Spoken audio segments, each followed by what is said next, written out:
우리 주님의 교회에 우리 성도님과 이렇게 만나서 말씀으로 교제하게 되어서 하나님께 감사드립니다. 우리 정 목사님 오래전에 뵙고 또 말씀으로 교제하는 가운데 생명을 전하기 위해서 내가 부름받았다고 하는 그 신학을 하게 된 동기를 생명이라고 말씀하셔서 굉장히 깊은 또 감동을 받았습니다. 작년에 이렇게 교회를 개척하시고 또 복음을 알고 생명을 나누는 교회로 하나님이 세워가시는데, 제가 이제 한 2주 전에 차드에서, 아프리카 차드라고 하는 가난한 나라지만 교회가 굉장히 견고합니다. 그래서 두 교단에 있는 한 100여 명 목사님들 대상으로 2주에 걸쳐 세미나를 하고 왔는데, 또 갔다 와서 또 코로나 걸려가지고요 굉장히 힘들었습니다. 그래서 아직도 그 시차 적응과 코로나 후유증이 있어서 그런지 그 새벽에 잠을 잘 못 이루겠어요. 그래서 어제도 오늘 위해서 일찍 잠을 잤는데도 한 2시부터 깨가지고 1시간 동안 거의 잠이 안 들었는데, 그때 하나님이 감동 주신 게 우리 주님의 교회를 위해서 기도해야 되겠다. 늘 기도했지만 특별히 오늘 당장 발등에 불이 떨어진 거잖아요. 그래서 기도하는데 한 두 가지 마음을 주시더라고요. 이 시대 교회를 새로 개척한다고 하는 건 상당히 모험이고 힘이 듭니다. 또 과거 한 20, 30년처럼 30년 전처럼 그 헌신의 열정이 성도들에게 있는 거 아니고 가급적이면 편하게 믿으려고 하는 게 시대이기 때문에 교회를 개척한다고 하는 것 자체가 굉장히 어려운 일이고 또 부담이 되고 그렇습니다. 그런데 그냥 또 교회를 개척하는 게 아니고 생명을 전하는, 복음을 잘 알게 하고 생명을 나누는 교회는 더더구나 어렵습니다. 이것은 예수님이 일찍이 멸망으로 인도하는 문은 크고 넓어 찾는 사람들이 많지만 생명으로 인도하는 문은 좁고 협착하여 찾는 이가 적다 그랬습니다. 제가 15년째 생명사역을 하고 있습니다만 정말 적습니다. 그래서 이 두 가지, 개척도 힘들고 또 생명으로 인도하는 이것도 좁은 길인데 우리 주님의 교회를 하나님이 여기서 세우셨다고 하는 것에 굉장히 저에게는 큰 감사가 왔습니다. 여러분, 우리가 평생 예수를 믿어도 사실은 잘 모릅니다. 예수님에 대해서 안다고 하는데 많은 경우에 저도 목사였지만 그렇습니다. 누군가로부터 전해 듣고 또 사람에게 배우고 이런 경우가 많습니다. 이것은 애매하게 주님을 아는 거거든요. 애매성입니다. 애매성. 그래서 우리 해석학에서는 애매성이라는 말 굉장히 중요하게 다루고 있는데, 우리 어떤 사태나 상황이나 진리를 이해할 때 애매하게 아는 것들이 대부분이라고 하는 것입니다. 그건 누군가에게 전해 들었거나 또는 카더라, 요즘 카더라 많이 얘기하잖아요. 내가 직접 보고 듣지 않았는데 마치 본 것처럼 얘기하는 사람들이 많습니다. 그래서 예수님을 정확히 아는 방법은 예수님이 자기를 소개하는 걸 그대로 우리가 듣는 것입니다. 이렇게. 제가 오늘 여러분 처음 뵀잖아요. 그런데 이제 목사님 통해서 소개도 했고 또 제 책도 있고 주보에도 나와 있습니다만 정확하지는 않습니다, 여러분. 저희 선교회 이름이 4년 전에 GL 미션이라고, 가스펠 앤 라이프, 복음 생명 선교로 바뀌었거든요. GL 미션이라고 부르는데 여기는 아직도 제 책에 있는 옛날 말씀 묵상 선교회 대표다 이렇게 나와요. 벌써 틀리지 않습니까, 여러분? 직접 소개하는 거하고 다릅니다. 예수님이 오늘 요한복음 3장 13절, 14절, 15절은 이 성경 중에서도 우리 예수님을 알고자 하는 이들에게 예수님 자신이 자기를 소개한 가장 정확한 내용입니다. 가장 정확한 부분입니다. 그래서 이 부분을 우리가 알지 못하고 예수를 안다고 하는 것은 애매하게 아는 것입니다. 그렇기 때문에 믿어도 뭔가 2% 부족한 것 같고, 찬송가에 보게 되면 예수님 한 분으로 만족하고 예수님이 내 안에 들어오니 기쁨이 가득하다고 얘기하는데 실제는 이루어지지 않거든요, 이것이. 그래서 저는 이제 부천에서 왔어요. 부천에서 왔는데 온 목적은 우리 주님의 교회를 말씀으로 섬기기로 왔습니다. 그 목적은 또 와서 하는 일은 제가 사경의 말씀을 전하는 거고, 그 목적은 정말 우리 주님의 교회가 복음을 알고 생명을 누리며 나누는 견고한 주님이 기뻐하는 교회로 세우는데 일조를 하기 위해서 왔다. 저는 분명하잖아요. 이렇게 어디서부터 왔다, 내가 여기서 무슨 일을 하고 있다, 그 목적은 뭐다, 이 세 가지입니다. 예수님의 자기소개 또는 자기계시라고 말하는 오늘 읽은 세 구절에는 바로 그분이 어디서 왔는가라고 하는 첫 번째 기원하고, 두 번째는 그분이 와서 무슨 일을 하시겠다고 하는, 내가 와서 하는 일은 뭐다, 세 번째는 그 목적은 뭐냐의 세 가지에 대해서 아주 명쾌하게 말씀하고 있습니다.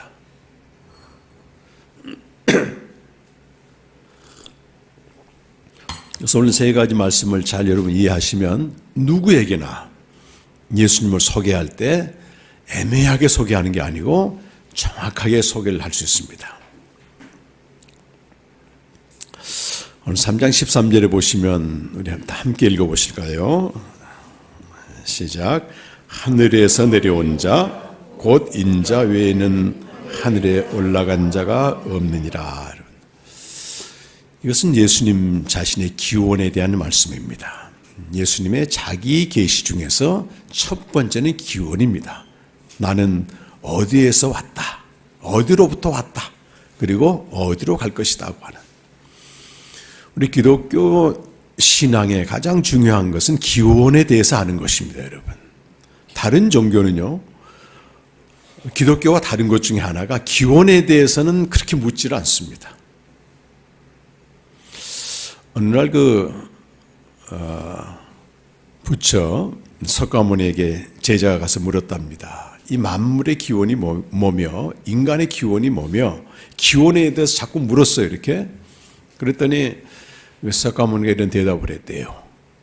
지금 너가 독화살이 맞아서 죽어가고 있는데 그걸 빨리 치료하는 게 중요하지, 그걸 누가 쏟느냐, 거리가 얼마냐, 기원은 아는 건 중요하지 않다, 이렇게 대답을 했단 말이에요. 그러니까 불교는, 저도 개종하기 전에는 불교 신자였습니다만, 나타난 인생의 현상을 다룹니다. 인생은 고난을 피할 수가 없는데 어떻게 하면 고난을 해결할 것인가? 고난의 원인은 집착에서 나오는 것이고, 그걸 해결하는 것은 이제 팔정도다. 이렇게 해서 어떤 고난을 해결하고 또는 고난을 줄이고 이런데 현상을 다루는 종교입니다. 근데 예수님을 안다고 하는 것 첫 번째가 뭐냐면 기원에 대해서 아는 거예요. 예수님은 스스로 말씀하십니다. 나는 하늘에서 왔다, 다시 나는 하늘로 올라간다, 이렇게 말씀하세요. 이 하늘이라는 뭘 말하겠습니까, 여러분? 우리 색스폰을 분 형제, 교회는 오래 다닌 것 같아요. 너무 아름다운 찬양을 이렇게 연주하는 거 보니까. 하늘이 뭐 같습니까? 하늘에서 왔다, 하늘에서 뚝 떨어졌나 그분이. 반대 개념을 생각하시면 됩니다. 하늘의 반대 개념은 땅입니다. 땅. 모든 피조물, 모든 사람, 모든 생명체는 기원이 전부 땅에 있습니다. 땅에 있습니다.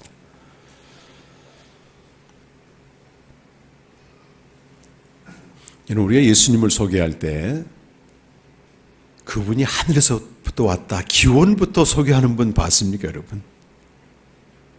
많은 경우는 예수님 믿으면 잘 된다, 또 문제 해결이 된다, 또 예수 믿으면 천국 간다, 이렇게 그 목적에 대해서는 얘기하지만 그분의 기원에 대해서 아는 것,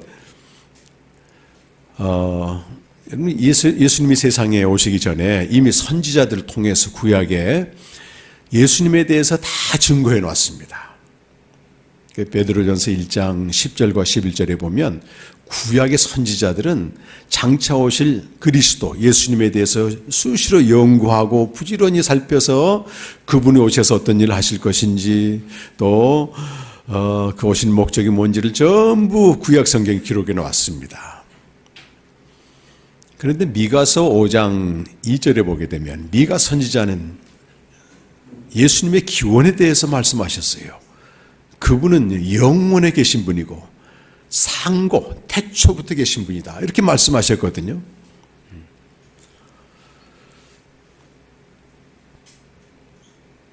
근데 예수님을 미리 증거한 선지자들 중에서 마지막 선지자가 누굴까요? 마지막 선지자.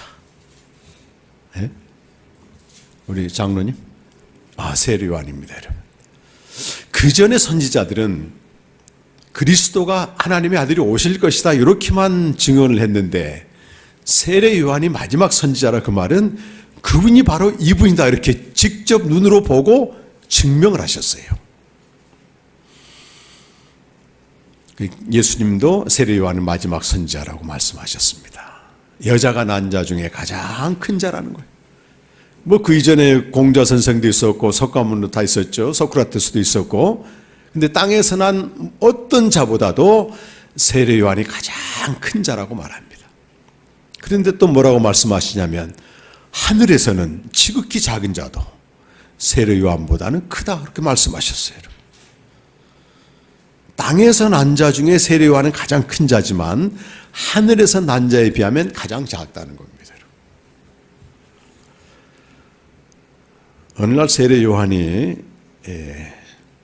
제자들에게 이런 보고를 받습니다. 예수란 사람에게 세례 받는 사람이 우리에게 세례 받는 사람보다 훨씬 많습니다. 이렇게 이제 보고를 했단 말이에요. 그래서 요한복음 3장 21절 2절에 나오는 말씀인데요. 세례 요한이 뭐라고 말하냐면, 내가 말했지 않느냐, 나는 그리스도가 아니라고. 그가 그리스도라고 얘기했기 때문에 그에게 세례 받는 게 맞다. 사람들이 글로 가는 게 맞지 나한테 오는 건 아니다, 그렇게. 당시에 세례 요한은 굉장히 강력한 영성가예요. 영적 지도자였거든요. 다 그리로 갔기 때문에. 그러면서 하시는 말씀이 3장 29절에 요한복음에 그렇게 말씀합니다. 신랑은 예수님을 말해요. 신부, 우리 성도를 말하죠. 성도를 취할 때 그 옆에 있는 친구가 그것을 보고 기뻐하지 않느냐? 나는 신랑이 아니란 얘기죠. 그러면서 그리스도는 흥해야겠고 나는 쇠해야 하리라. 그렇게 이제 3장 30절까지 이제 말씀을 하시고, 3장 31절에서는 그러면 너희가 가야 될, 너희가 믿어야 될 그리스도가 누구인지 알려주마, 이렇게 얘기하면서 요한복음 3장 31절 첫 번째 하신 말씀이 세례 요한이 예수님에 대해 소개합니다. 기원에 대해서 소개합니다. 기원에 대해서. 3장 31절 한번 읽어보세요, 여러분. 요한복음. 한번 읽어. 이건 세례 요한이 증언한 것입니다. 시작. 위로부터 오시는 이는 만물 위에 계시고 땅에서 난 이는 땅에 속하여 땅에 속한 것을 말하느니라. 하늘로부터 오시는 이는 만물 위에 계시나니. 여러분, 아까 예수님은 나는 하늘로부터 왔다 그렇게 말씀하셨는데 세례 요한은 좀 더 구체적으로 말씀하세요. 그는 위로부터 오셨고, 또 위라는 말이 무슨 말입니까? 막연한 저 위의 세계를 말하는 게 아니고 만물 위에 계시다. 만물 위에 계시다. 요즘 모든 피조물 만물의 세계가 있지 않습니까? 만물이라고 하는 세계는 하나님이 창조한 세계를 말합니다. 하나님이 창조한 세계는 시간과 공간 안에 딱 갇혀 있습니다, 여러분. 근데 그걸 초월한 세계가 있다는 거예요, 여러분. 그 세계가 있다는 겁니다. 만물 위에 그분이 계신다, 이렇게 말씀하세요. 땅에서 난 자는, 세례 요한 자신을 말하죠. 땅에서 난 자는 땅에 속하여 땅의 것을 말하지만 하늘로부터 오신 이 만물 위에 계신 분은 거기서 보고 들은 것을 말씀한다, 이렇게 말씀해요. 그래서 예수님이 계신 곳, 예수님이 오신 곳은 만물 위의 세계고 하늘의 세계고 위의 세계인데, 그 세계는 이 세상을 창조하기 이전의 세계라고 하는 것입니다, 여러분. 그래서 요한복음 1장 1절은 이렇게 시작합니다, 여러분. 요한복음 1장 1절입니다. 한번 찾아서 읽어보겠습니다.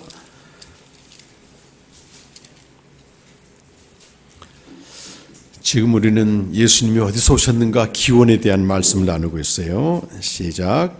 태초에 말씀이 계시니라. 이 말씀이 하나님과 함께 계셨으니 이 말씀은 곧 하나님이시니라. 이게 말씀이란 뜻은 로고스라는 말인데요. 하나님의 아들을 이렇게 불렀습니다. 하나님의 아들을 로고스라고 불렀어요. 그래서 1장 14절에 보면 그 로고스, 말씀이 육신이 되어 우리 가운데 거하셨다.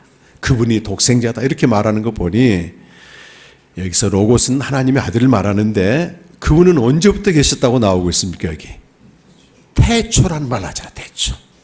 태초란 말이 있습니다. 태초.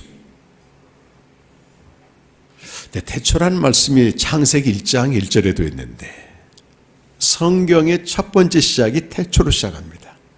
태초에 하나님이 하늘들과 땅을 창조하셨습니다. 근데 그 창세기의 태초가 있고 요한복음의 태초가 있어요. 같을까요? 다를까요? 우리 집사님이세요? 권사님? 집사님이세요? 같을까요? 다를까요? 같을 것 같아요. 뭘 근거로 그렇게 그렇게 대답하시는 게 용기 있습니다. 같을 수도 있고 다를 수도 있습니다. 자, 요한복음의 태초는 창조, 완전한 창조 이전의 세계를 말합니다.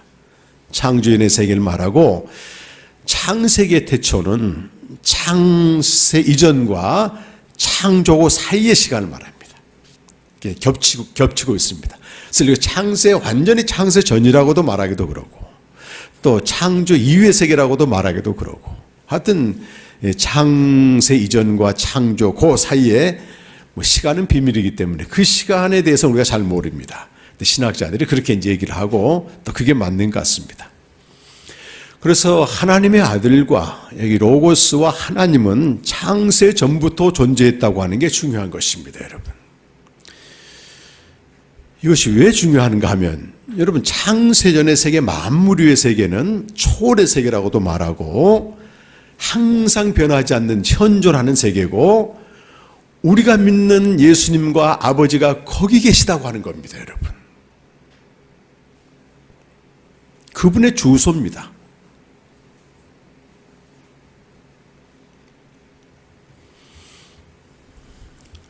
우리 자녀들이 태어나면 뭐 부모를 선택할 수 있는 권한은 없잖아요. 그러나 그 부모를 낳아준 부모와 함께 살도록 되어 있습니다, 여러분. 마음에 들든 들지 않든 우리가 하나님의 자녀로 태어났어요. 예수를 믿어서 영생을 얻었단 말이에요. 그럼 우리는 누구랑 같이 삽니까, 여러분? 거기 계시는 아버지와 아들과 함께 사는 겁니다, 여러분. 내 영적인 주소는 만물 아니라고 하는 시간과 공간에 갇혀버린 이 세계가 아니고 만물 위의 세계라고 하는 것입니다.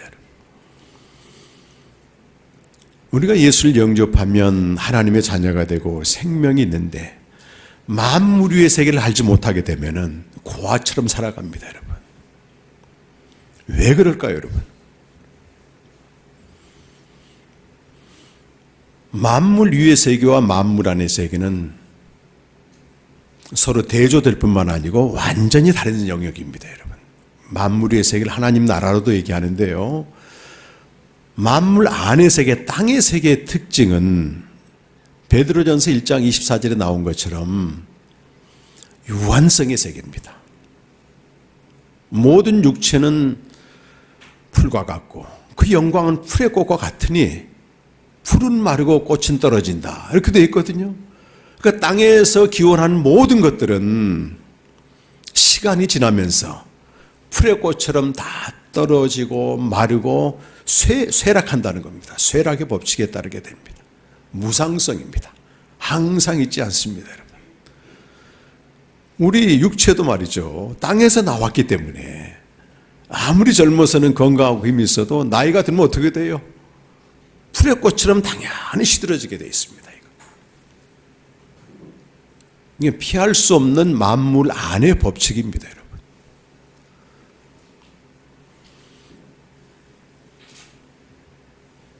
어떤 집사님은 정말 열심히 믿었어요. 이분은 20대 초반에 하나님의 큰 은혜를 받아 방언도 하고 엄청난 체험을 한 분이셨는데 어떻게 하다 보니 가정적으로 어려움이 있어서 남편은 떠나고 아이 셋을 혼자 기르는 겁니다. 너무너무 고통스러웠어요. 지금 이분이 60이 이제 다 됐기 때문에 과거 한 3, 40년 전만 해도요, 여자분이 혼자 사는 것은 상당히 세상에서 부정적으로 봤고 그렇게 좋아 보이지 않았습니다. 이분은 매일 하루 2시간씩 이렇게 교회에 와서 기도하고, 근데 기도가 아니고 한을 풀었다 그래요. 나중에 보니까 그거 아니면 내가 못 살았다고 하는 거예요. 하나님을 너무 사랑하고 그런 체험을 하고 했는데 한 나이가 50쯤 넘으면서요, 한계가 왔어요. 더 이상 사는 의미도 모르겠고 죽으려고 했던 것입니다. 그래서 그분은 기도 제목이 다 하나로 단순화됐어요. 쥐도새도 모르게 죽어서 없어지는 게 이게 그분의 소원이었습니다. 근데 교회에서는요, 너무 충성된 집사님이니까. 그때 어느 날 방송을 통해서 제가 이제 어느 모임 가서 이렇게 만물의 세계를 한 1시간 반 정도 얘기했는데 그분이 방송을 듣다 말고 만물 위의 세계가 있단 말이야. 이게 갑자기 이게 눈이 밝아지기 시작한 겁니다. 이게. 그때부터 이 세계를 알고자 제 강의를 계속 듣고 하다가 그 세계를 어떻게 살지. 그럼 생명으로 교제하면 된다 해가지고 생명을 교제하는데요. 뭐 지금은요 벌써 꽤 됐습니다. 7, 8년 된 것 같은데요. 그 이후로 하루도 중단 없이 그 만물의 세계, 영원한 세계에서 그 영혼이 춤을 추며 살고 있는 겁니다. 여러분. 사실 만물 안의 세계의 한계는 굳이 신학자가 아니라도 대대로 철학자들이나 영성가들이 다 얘기해 놨습니다. 반드시 유한성의 한계에 도달하게 되고 그 끝은 절망이다. 이걸 어떻게 뚫고 나가느냐? 방법은 많죠. 절망을 이기려고 인본주의적으로 스스로 자기 힘을 가지고 까미와 같은 사람은 그 시지프 신화로 가는 그 책을 쓰면서 끊임없이 도전하는 게 의미가 있다 그러면서 자 바위 낭떠러지로부터 바위를 막 굴어 올리는데 정상에 가면 그 굴러 떨어지거든. 다시 밀어 올리, 다시 굴러 떨어져. 이 시도하는 것 자체가 의미 있다 이렇게 해석을 한단 말이에요. 허무주의자들은 뭐 인생을 포기하거나 절망 속에 사는 것이고, 또 신앙주의자들, 잘못된 신앙주의자들은 완전히 피안의 세계에 들어가서 현실의 삶을 무책임하게 살면서 다가올 뭐 천국만 바라보면서, 그런 사람들은 뭐 이렇게 이단에 빠지기 쉽습니다, 여러분. 만물 위의 세계를 아는 것은 초월의 하나님께로 가는 것입니다. 거기에 아버지가 계시고 아들이 계시다고 하는 걸 어느 순간에 아는 것이죠. 그래서 예수님의 기원은 만물 위의 세계라고 하는 것. 그래서 우리가 그 만물 위에 계신 그 주님을 알기 전까지는 목이 마르게 되어 있습니다. 영혼이 피곤하게 되어 있습니다. 시편 107편에 다 나오는 말입니다. 무엇을 하여도 영혼이 피곤하고 목이 마르고 내가 그 거할 성읍을 내가 있어야 될 곳을 알지 못해. 근데 하나님이 내게 큰 기적을 행하셨는데 진리로 말미암아 나를 거할 성읍에 이르게 하셨습니다. 내게 행하신 주님의 일을 찬양합니다. 연륜 갖고 되는 건 아니에요. 이거는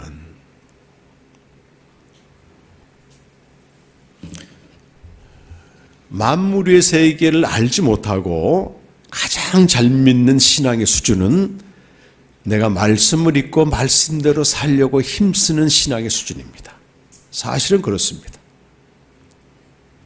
우리 한국교회는 거기에 이르기도 한참 걸렸어요. 사실은 상당히 주술적인 영향을 많이 받고 샤먼적인 영향을 많이 받아서 현실의 기복주의 신앙에 많이, 그것이 우리 한국의 종교성의 토양이기 때문에 이건 거역할 수 없는 겁니다. 우리가 거기서 DNA 자체가 그거거든요. 근데 믿어보니까 이게 아니라는 사실이 자꾸 드러나. 이게 왜? 아니 하나님을 안 찾아도 부자 된 사람들이 많거든. 굳이 교회 안 나와도 소원 성취한 사람들이 많거든요.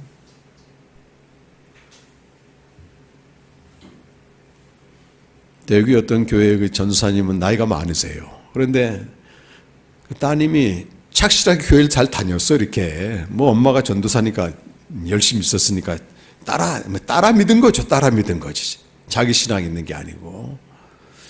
그러다 어떻게 결혼을 했어요. 낳고 사는데 교회를 안 나와. 엄마가 이제 걱정이 돼서 야, 너 교회 안 나가냐 그랬더니 딸이 하는 말이, 여러분 이 지성인들은요, 교양인들은 의식이 있습니다. 의식이 있다는 말은 계몽이 됐다는 얘기예요. 무조건 따라가는 게 아니고 자기 생각이 있는 사람들입니다. 뭐라고 딸이 얘기하냐면, 엄마 나 교회에 가서 하나님 믿으면 준다는 거 다 받았는데 내가 갈 필요가 뭐 있냐는 거예요. 남편이 의사요. 그리고 두 자녀가 너무 잘 지내고 있어. 더 이상 교회 갈 필요가 없는 거예요, 이게.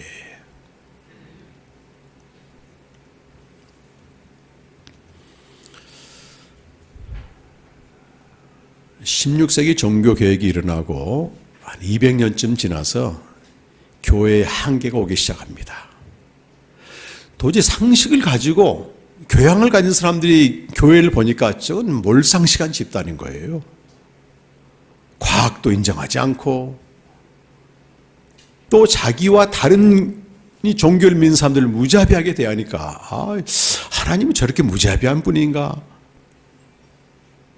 그러나 맹신하는 사람들은 열심히 다녔겠죠.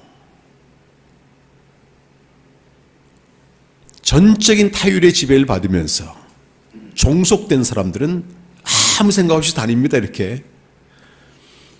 그때만 해도 비문명 시대였기 때문에, 그러나 이제 17세기, 18세기 데카르트 이후에 이성의 중요성, 내가 생각하고 내가 판단하는 게 중요하다, 이런 사상이 들어오면서 사람들이 생각을 하게 된다는 말이에요.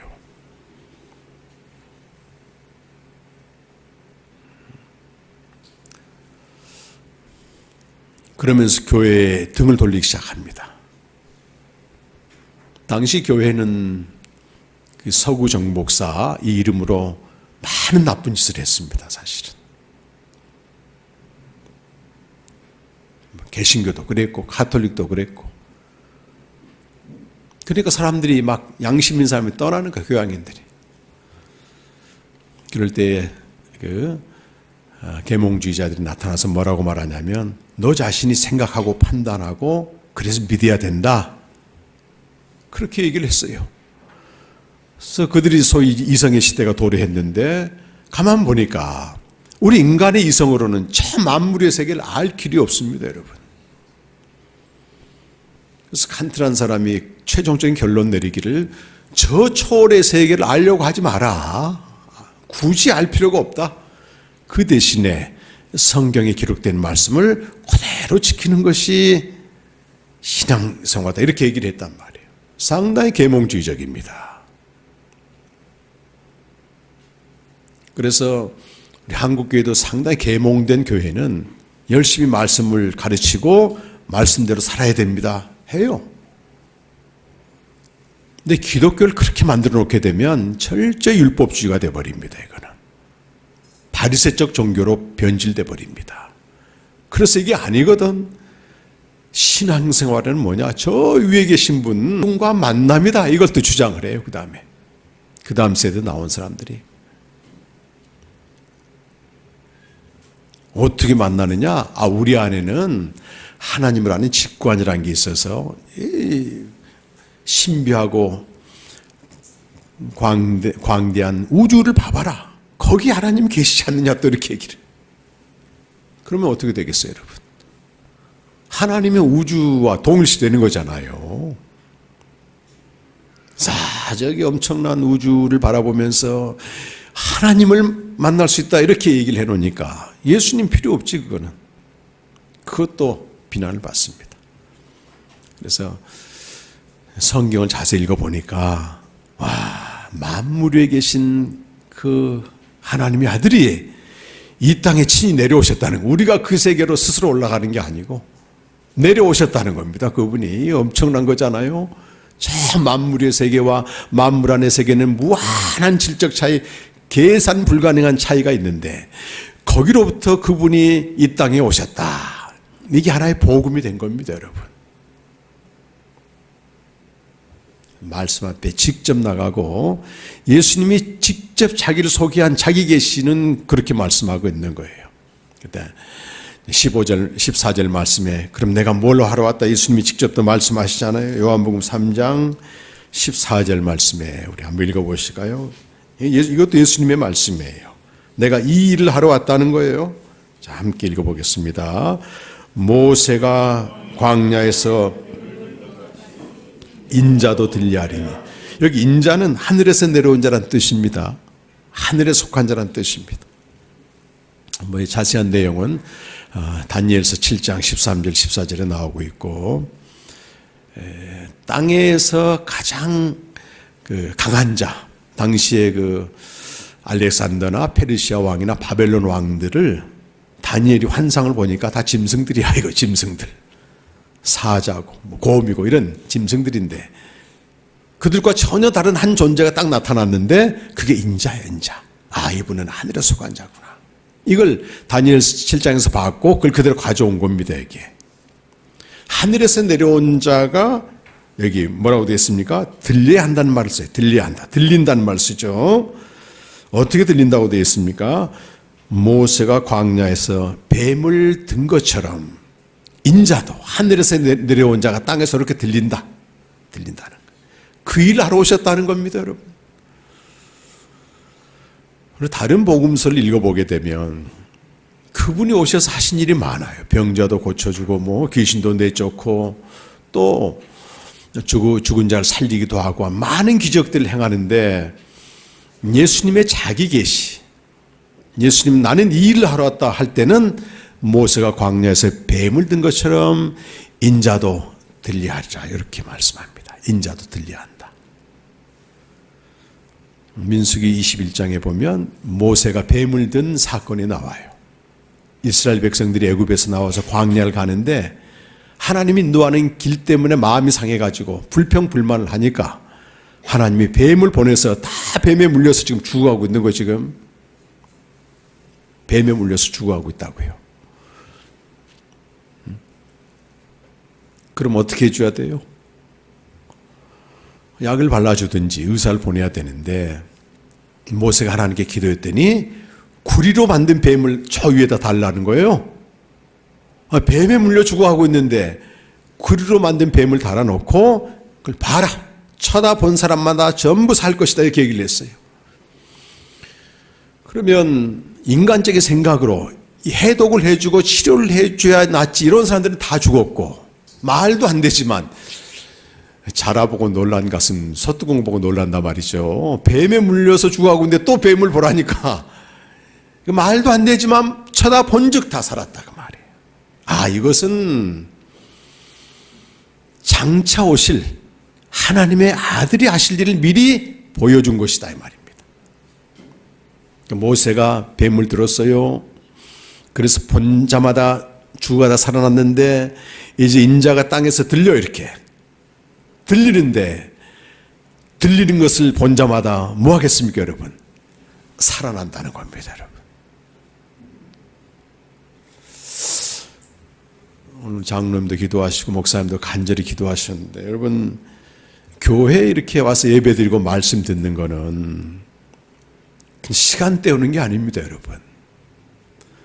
이 세상의 가운데서 그렇게 컬떡컬떡 이렇게 때론 이렇게 숨이 멎을 정도로 마른 뼈 같기도 하고 물고기가 죽어가다가 탁 이 말씀을 듣게 되면 팔딱팔딱 살아나야 되거든. 살아나야 되거든. 그래서 가야 되는 겁니다 여러분. 그럼 방법이 뭐겠습니까? 방법이 모세가 광야에서 뱀을 들었다. 말도 안 되지만 쳐다보니까 살았단 말이지. 인자가 땅에서 들린다. 그걸 본 사람마다 살아난다는 거예요 여러분. 살아나는 것입니다. 아예 말씀 듣기 전이나 듣거나 똑같으면 얼마나 주님이 안타깝겠습니까 여러분. 팔딱팔딱 살아서 나가야죠. 그래서 폭포를 거슬러 가듯이 세상에 순응하지 말고 세상을 불순응하면서 거기에서 그리스도인답게 살아야 돼. 멋있지 않습니까, 여러분?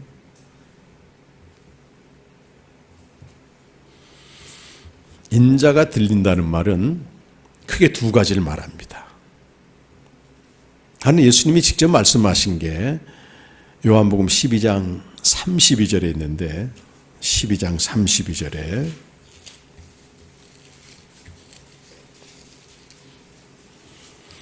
예수님이 직접 말씀하셨습니다. 자, 내가 땅에서 들리면, 그렇죠, 인자가 들리하리니 땅에서 들리면 모든 사람을 내게로 이끌겠노라 하셨습니다. 이제 33절은 요한의 해석입니다. 33절 이렇게 말씀하시면 자기가 어떠한 죽음으로 죽을 것을 보이심이로라. 땅에서 들린단 말은 예수님의 죽음의 방식을 말하는구나. 어떻게 죽으셨어요, 예수님이 여러분? 땅에서 들리셨어요. 어떻게 들리셨습니까, 여러분? 십자가에 못 박혀 죽으심으로 들리셨습니다.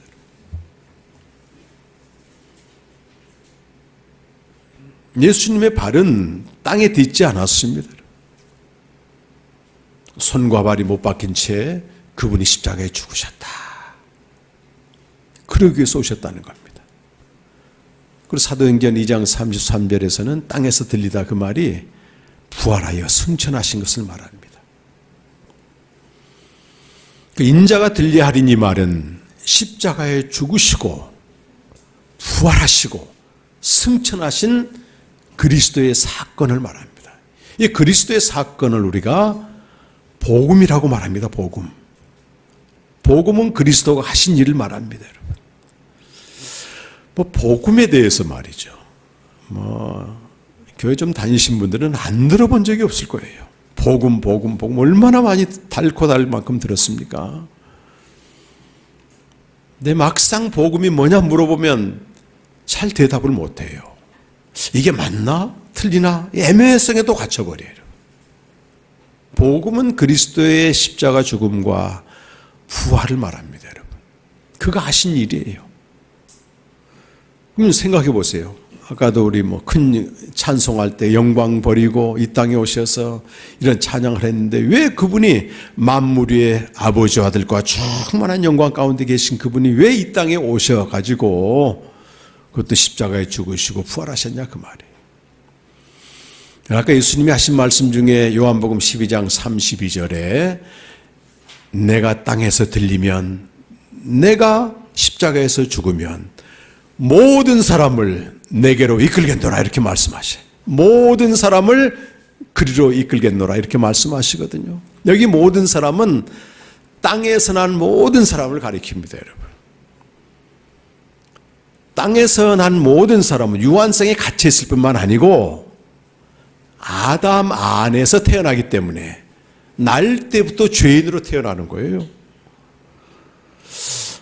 어떤 분들은 교회 가서 제일 듣기 싫은 말이 죄인이라 그 말인데 그 사실 자체가 죄인이란 증거입니다, 여러분.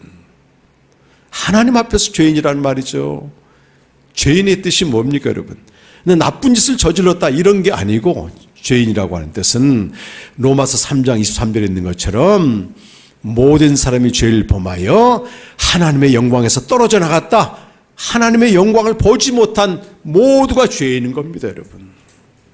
그러니까 상식적으로 어떤 일반적으로 죄인의 개념과 하나님이 말씀하신 죄인의 개념은 전혀 달라요, 여러분.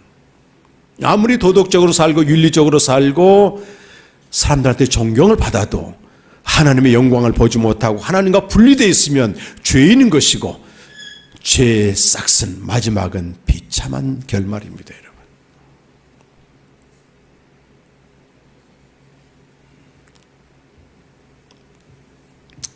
죄로부터 구원받았다는 얘기는 하나님의 영광을 보지 못하던 자가 하나님의 영광을 보는 상태로 진입했다, 이걸 말하는 겁니다. 그분이 십자가에 죽으시고 부활하셨어요. 그런데 3장 15절 말씀 보니까 왜 그가 십자가에 죽으시고 부활하셨는가? 3장 15절 말씀 같이 한번 읽어보겠습니다.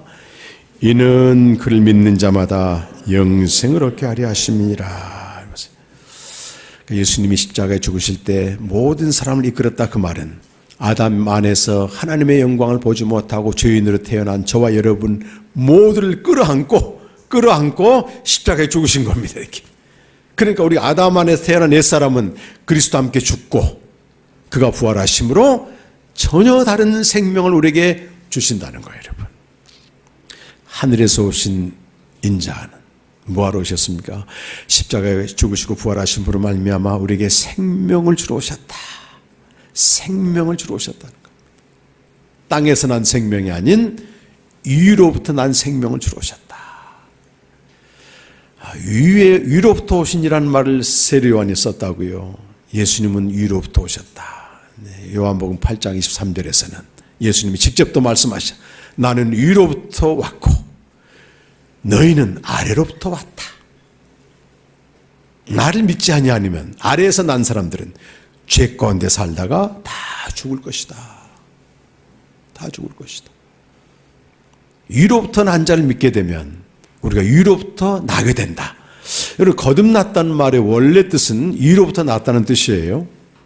From above란 말이 영어로 from above, 위로부터 났다. 헬라어로 아노센이란 말씀입니다.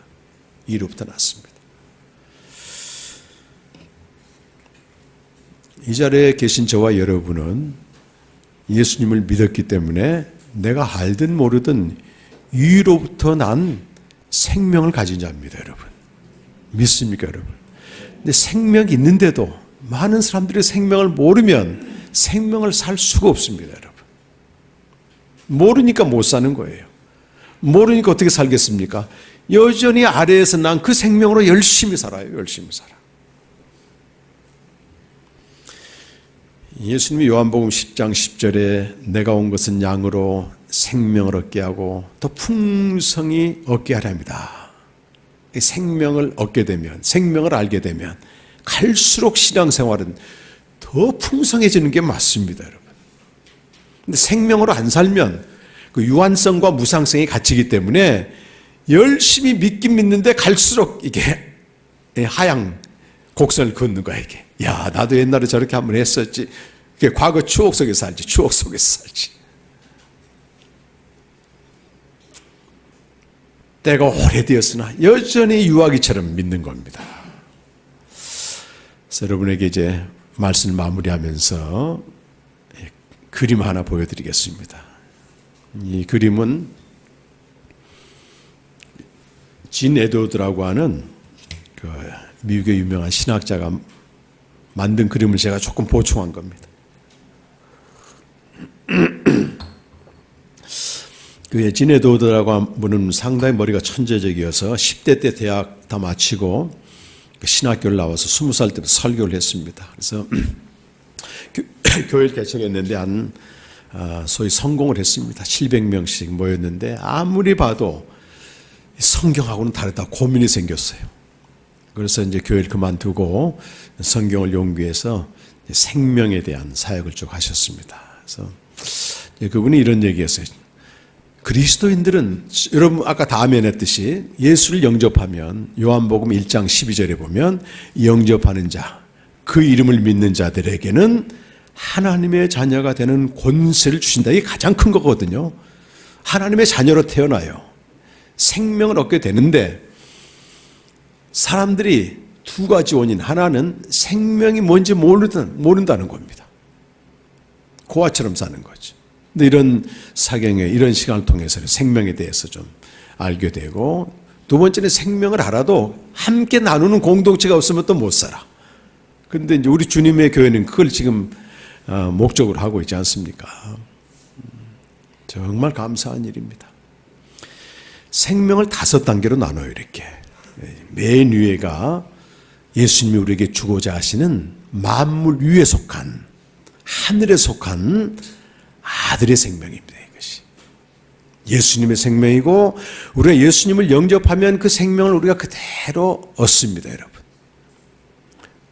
근데 2번 생명은 생명에 지금 위계 질서가 있잖아요. 2번 생명은 천사들의 생명이에요.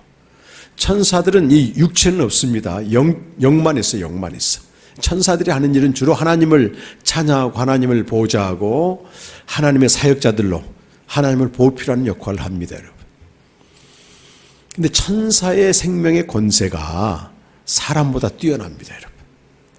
그래서 유대인들은 천사를 숭배했어요. 부지 중에 천사를 대접하면 어떤 해결되지 않는 문제도 해결되게 되고 축복을 받기 때문에 천사를 숭배했습니다. 숭배한다 그 말은 더 높은 권세를 가지고 있기 때문에 숭배하는 것입니다. 성경에도 천사의 힘이 얼마나 강한지 나옵니다. 아수르와 유대가 전쟁을 했는데 천사 한 명이 아수르 군대 18만 5천 명을 싹 죽입니다. 굉장히 강한 힘을 가지고 있어요. 그런데 우리 3번 생명은 땅에서 난 인간의 생명이에요. 아담의 생명입니다. 아담은 땅의 티끌로 지어졌거든요. 기원이 땅에서 속하고 있어요. 게다가 또 죄를 지어서 타락을 하니까 어떻게 돼요? 마귀의 지배 아래에 있는 거예요, 마귀. 천사가 타락한 천사를 마귀라고 얘기하잖아요. 그래서 아담 안에 속한 자들은 에베소 2장 2절에 있는 것처럼 그들은 허물과 죄로 죽은 자들이요 공중의 권세 잡은 자의 지배를 받고 있다, 이렇게 말해요. 그들은 마음에 원하는 것과 육체에 원하는 대로 살지만 영적으로 보면 마귀의 종노릇을 하고 있고 본질상 진노의 자식들입니다. 이렇게 돼요. 그게 3번 생명의 한계입니다. 네, 여러분 3번 생명도요 권세가 있습니다. 무슨 권세예요? 짐승의 세계 4번 생명을 다스리는 권세가 있습니다, 여러분. 여기 우리 한국에서 요즘 못 보는 광경인데 아프리카 차드 가면요 지금도 원시시대처럼 살거든요. 아주 초등학교 한 10살쯤 된 애가 자기보다 한 10배쯤 되는 황소를 끌고 가는데 막 채찍을 때려, 채찍을. 이게 통합니다, 이게.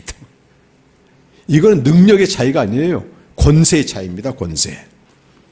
인간의 생명은 짐승의 생명을 지배하는 권세가 있습니다, 여러분.